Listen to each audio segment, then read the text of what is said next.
Hello everyone, అందరూ బాగున్నారా? నేనైతే చాలా బాగున్నాను. ఆగండి. ఈ వీడియోను స్కిప్ చేయొద్దండి కాకరకాయ చూసి. నేనిప్పుడు మీకు కుకింగ్ టిప్ చెప్తున్నాను.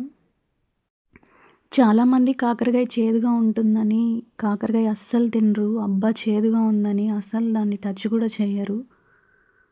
నేను ఈరోజు మీకు టిప్ చెప్తాను. కాకరకాయ కూర చేసుకుంటే అసలు చేదే ఉండదు.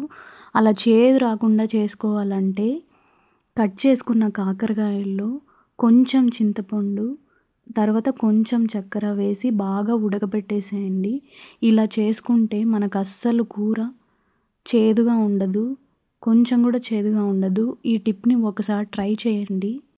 చింతపండు వేసాం పులుపు అవుతుంది, చక్కెర వేసాం తీపి అవుతుంది, అలా ఏమీ ఉండదండి. జస్ట్ చేదు మాత్రం పోతుంది. చేదు అస్సలు ఉండదు. ఈ టిప్ ఖచ్చితంగా ట్రై చేయండి. అలా ఉడికిన తర్వాత కూర చేసుకుంటే అస్సలు చేదు ఉండదు. అసలు చేదు రాదు. ఒకసారి ట్రై చేయండి ఈ టిప్‌ని. ఓకే. Please like, subscribe.